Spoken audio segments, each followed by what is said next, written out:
श्रीशिवसहस्रनामस्तोत्रम्। अस्य श्रीशिवसहस्रनामस्तोत्रमन्त्रस्य नारायण ऋषिः श्रीशिवो देवता अनुष्टुप् श्रीशिवो बीजम् गौरीशक्तिः श्रीशिवप्रीत्यर्थं जपे विनियोगः। ध्यानम् ध्यायेन्नित्यं महेशं रजतगिरिनिभं चारुचन्द्रावतंसम् रत्नाकल्पोज्ज्वलाङ्गं परशुमृगवराभीतिहस्तं प्रसन्नम् पद्मासीनं समन्तात् स्तुतममरगणैर्व्याघ्रकृत्यं वसानम् विश्वाद्यं विश्वबीजं निखिलभयहरं पञ्चवक्त्रं त्रिनेत्रम् स्तोत्रम्। स्थिरः स्थाणुः प्रभुर्भीमः प्रवरो वरदो वरः सर्वात्मा सर्वविख्यातः सर्वः सर्वकरो भवः जटी चर्मी शिखण्डी च सर्वाङ्गः सर्वभावनः हरश्च हरिणाक्षश्च सर्वभूतहरः प्रभुः प्रवृत्तिश्च निवृत्तिश्च नियतः शाश्वतो ध्रुवः श्मशानवासी भगवान् खचरो गोचरोर्दनः अभिवाद्यो महाकर्मा तपस्वी भूतभावनः उन्मत्तवेषप्रच्छन्नः सर्वलोकप्रजापतिः महारूपो महाकायो वृषरूपो महायशाः महात्मा सर्वभूतात्मा विश्वरूपो महाहनुः लोकपालोऽन्तर्हितात्मा प्रसादो हयगर्दभिः पवित्रं च महांशैव नियमो नियमाश्रितः सर्वकर्मा स्वयंभूत आदिरादिकरो निधिः सहस्राक्षो विशालाक्षः सोमो नक्षत्रसाधकः चन्द्रः सूर्यः शनिः केतुः ग्रहो ग्रहपतिर्वरः अत्रिरर्त्या नमस्कर्ता मृगबाणार्पणो नघः महातपा घोरतपा अदीनो दीनसाधकः संवत्सरकरो मन्त्रः प्रमाणं परमं तपः योगी योज्यो महाबीजो महारेता महाबलः सुवर्णरेता सर्वज्ञः सुबीजो बीजवाहनः दशबाहुस्त्वनिमिषो नीलकण्ठ उमापतिः विश्वरूपः स्वयं श्रेष्ठो बलवीरो बलुगणः गणकर्ता गणपतिः दिग्वासाः काम एव च मन्त्रवित् परमो मन्त्रः सर्वभावकरो हरः कमण्डलुधरो धन्वी बाणहस्तः कपालवान् अशनी शतघ्नी खड्गी पट्टिशी चायुधे महान् स्रुवहस्तः सुरूपश्च तेजस्तेजस्करो निधिः उष्णेशी च सुवक्त्रश्च उदग्रो विनतस्तथा दीर्घश्च हरिकेशश्च सुतीर्थः कृष्ण एव च शृगालरूपः सिद्धार्थो मुण्डः सर्वशुभङ्करः अजश्च बहुरूपश्च गन्धधारी कपर्द्यति ऊर्ध्वरेता ऊर्ध्वलिङ्ग ऊर्ध्वशायी नभः स्थलः त्रिजटी चीरवासाश्च रुद्रः सेनापतिर्विभुः अहश्चरो नक्तञ्च रस्तिग्ममन्युः सुवर्चसः गजः दैत्यः कालो लोकधाता गुणाकरः सिंहशार्दूलरूपश्च आर्द्रचर्माम्बरावृतः कालयोगी महानादः सर्वकामश्चतुष्पथः निशाचरः प्रेतचारी भूतचारी महेश्वरः बहुभूतो बहुधरः स्वरभानुर्मितो गतिः नृत्यप्रियो नित्यनर्तो नर्तकः सर्वलालसः घोरो महातपः पाशो नित्यो गिरिरुहो नभः सहस्रहस्तो विजयो व्यवसायो ह्यतन्द्रितः अधर्षणो धर्षणात्मा यज्ञः कामनाशकः दक्षयागापहारी च सुसहो मध्यमस्तथा तेजोपहारी बलः मुदितोऽर्थो जितो वरः गम्भीरघोषो गम्भीरो गम्भीरबलवाहनः न्यक्रोधरूपो न्यक्रोधो वृक्षकर्णस्थितिर्विभुः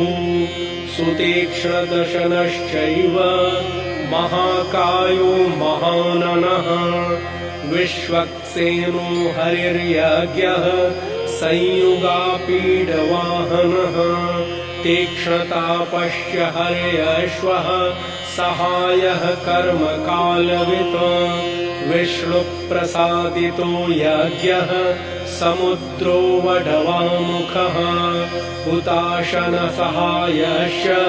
प्रशान्तात्मा हुताशनः उग्रतेजा महातेजा जन्यो विजयकालवित् ज्योतिषामयनं सिद्धिः सर्वविग्रह एव च शिखी मुण्डी जटी ज्वाली मूर्तिजो मूर्धगोबली वेणवी पणवी ताली खली कालकटङ्कटः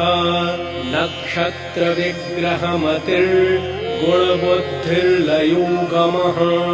प्रजापतिर्विश्वबाहुर्विभागः सर्वगोमुखः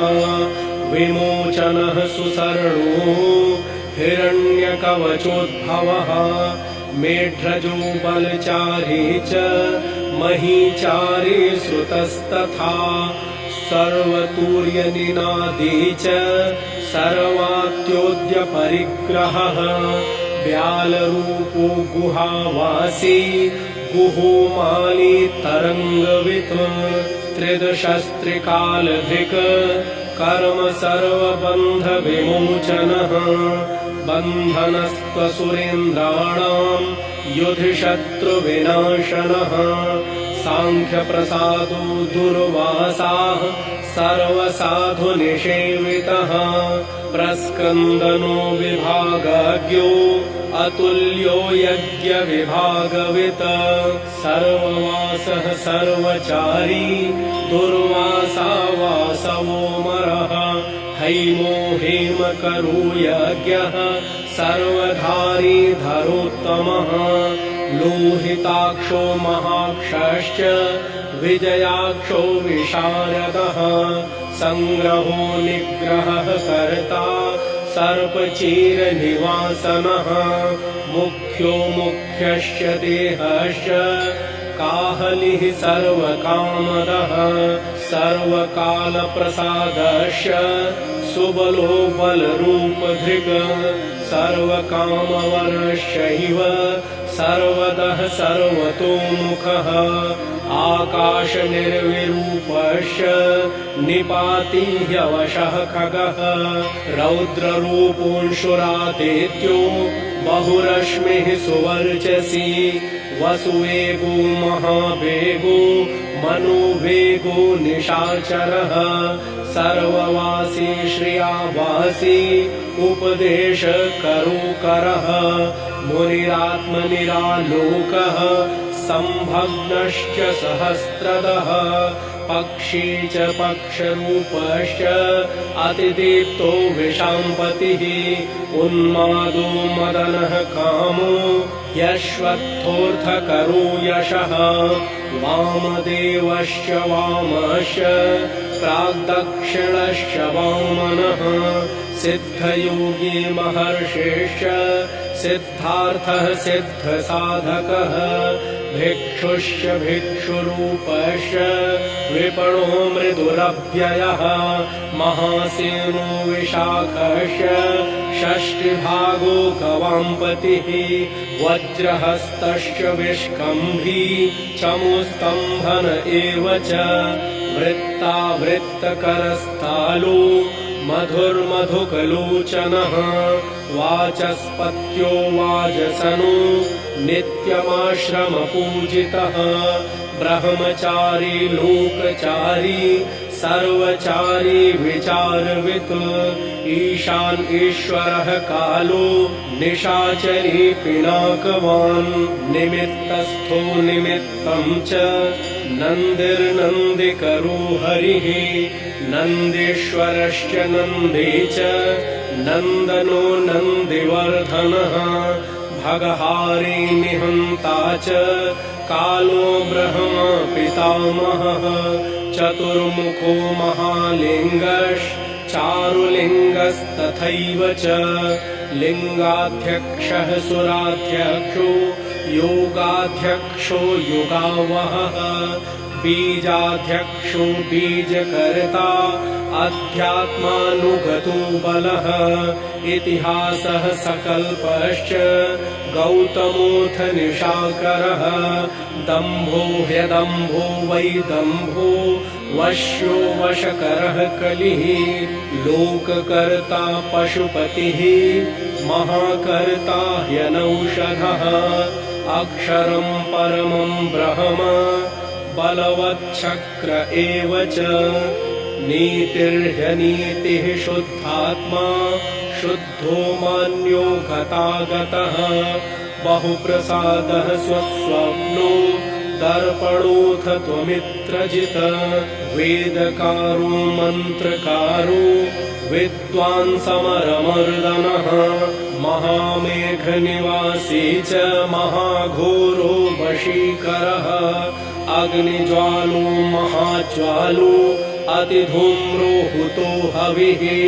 वृषणः शङ्करो नेत्यं वर्चस्वी धूमकेतनः नीलस्तथाङ्गलुब्धश्च शोभनो निरवग्रहः स्वस्तिदः स्वस्तिभावश्च भागी भागकरो लघुः उत्सङ्गश्च महाङ्गश्च महागर्भपरायणः कृष्णवर्णः सुवर्णश्च इन्द्रियं सर्वदेहिनां महापादो महाहस्तो महाकायो महायशाः महामूर्धा महामात्रो महानेत्रो निशालयः महान्तको महाकर्णो महोष्ठश्च महाहनुः महानाशो महाकम्बुः महाग्रीवः श्मशानभाक् महावक्षा महोरस्को यन्तरात्मा मृगालयः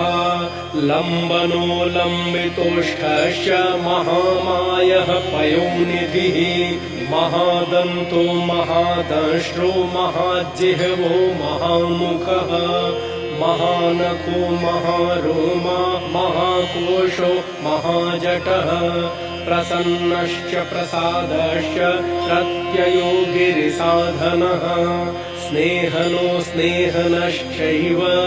अजितश्च महामुनिः वृक्षाकारो वृक्षकेतुः अनलो वायुवाहनः कण्डली मेरुधामा च देवाधिपतिरेव च अथर्वशीर्षः सामास्य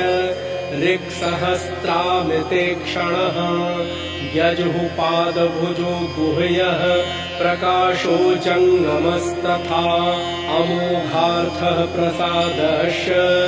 अभिगम्यः सुदर्शनः उपकारः प्रियः सर्वः कनकः काञ्चनच्छविः नाभिर्नन्दिकरो भावः पुष्करस्थपतिः स्थिरः द्वादशस्त्रासनश्चाद्यो यज्ञो यज्ञसमाहितः नक्तं कलिश्च कालश्च मकरः कालपूजितः सगणो गणकारश्च भूतवाहनसारथिः भस्मशयो भस्मगोप्ता भस्मभूतस्तरुर्गणः लोकपालस्तथा लोको महात्मा सर्वपूजितः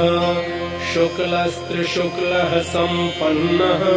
शुचिर्भूतनिषेवितः आश्रमस्थः क्रियावस्थो विश्वकर्ममतिर्वरः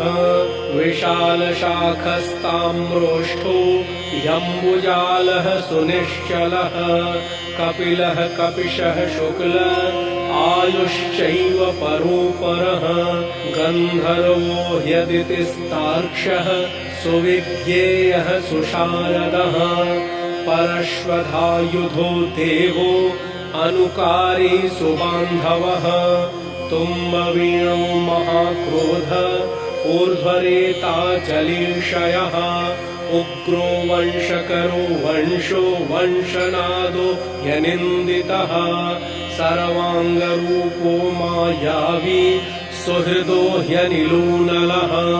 बन्धनो बन्धकर्ता च सुबन्धन विमोचनः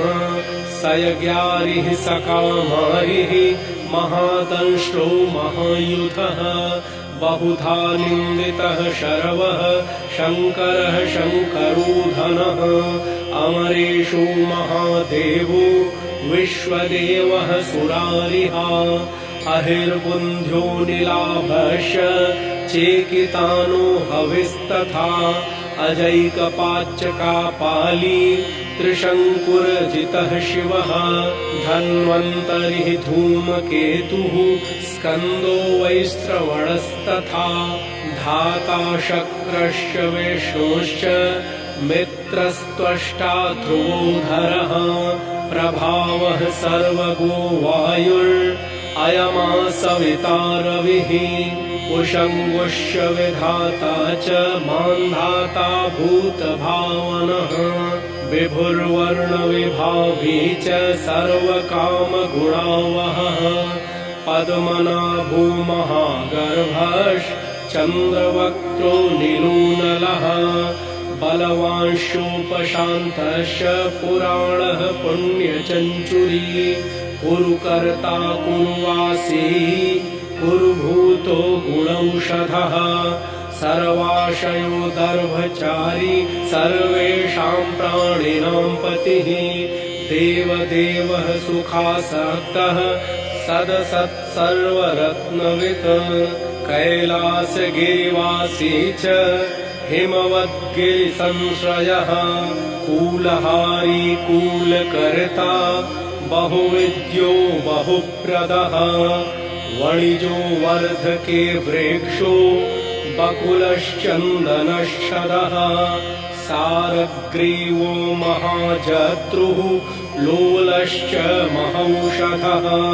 सिद्धार्थकारी सिद्धार्थः छन्दो व्याकरणोत्तरः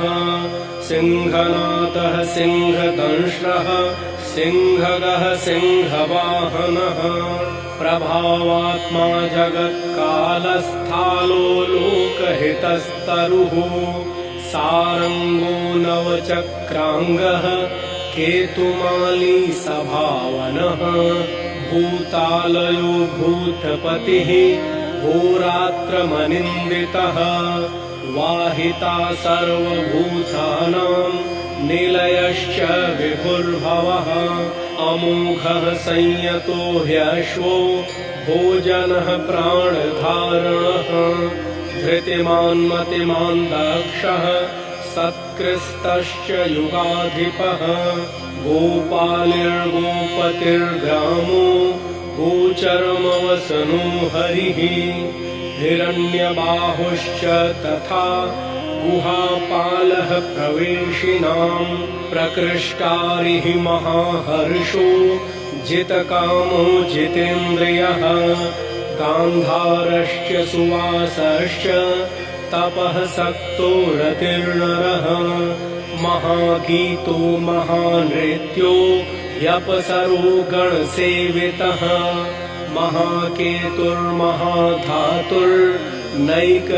महाकेतुर्महाधातुर्नैकसानुचरश्चलः आवेदनीय आदेशः सर्वगन्धसुखावहः तोरणस्तारणो वातः परिधीः पतिखेचरः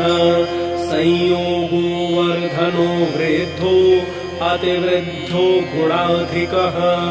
नित्य आत्मसहायश्च देवासुरपतिः पतिः युक्तश्च युक्तबाहुश्च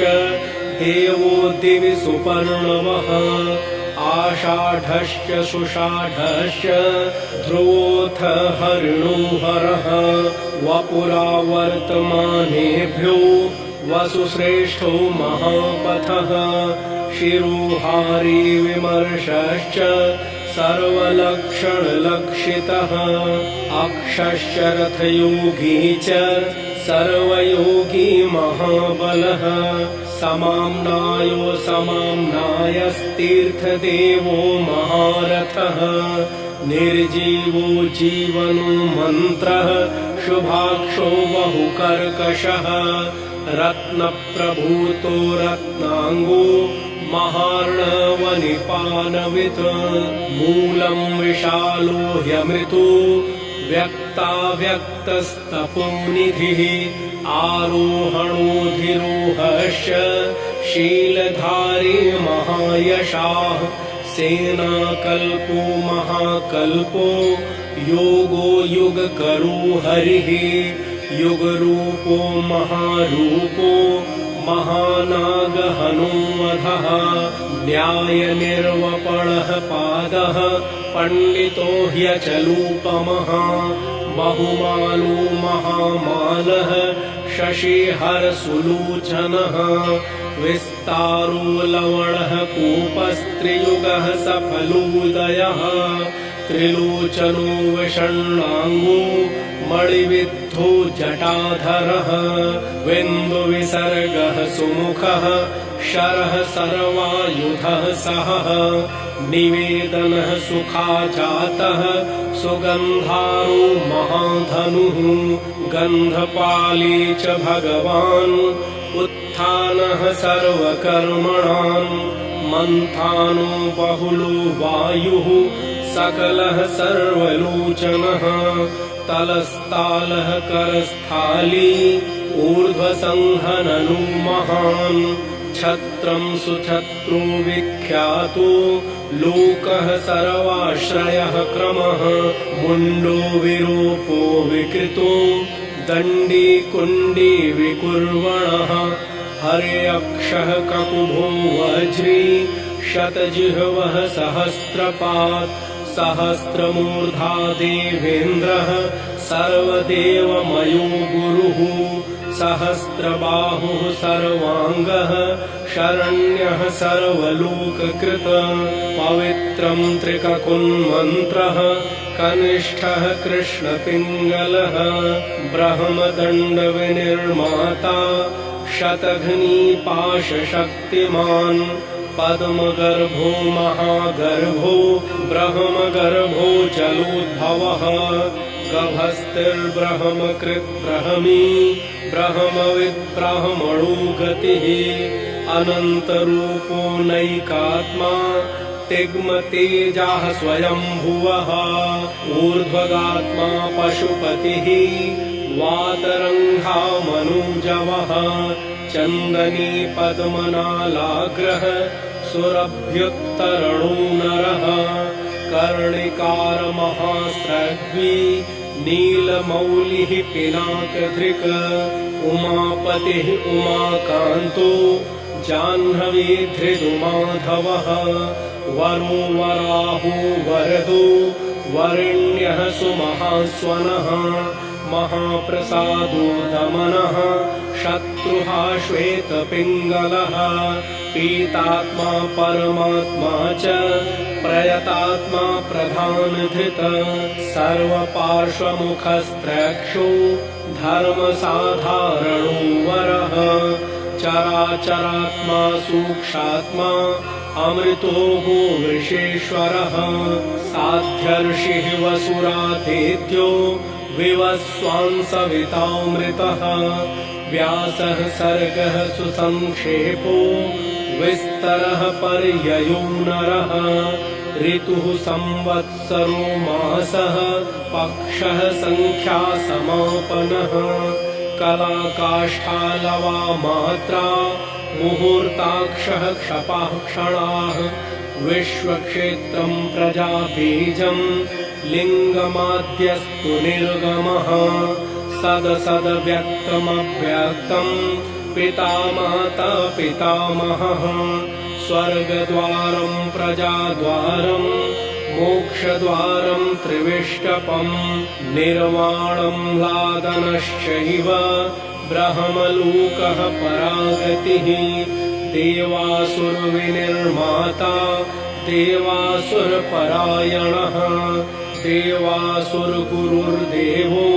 देवासुरनमस्कृतः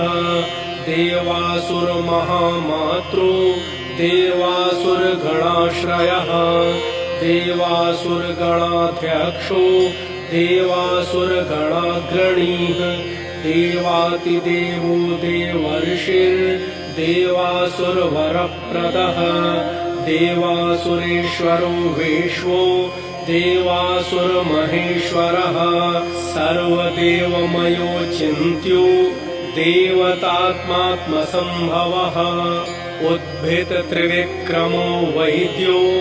विरजो नीरजोमरः ईड्यो हस्तीश्वरो व्याघ्रो देवसिंहो नरर्षभः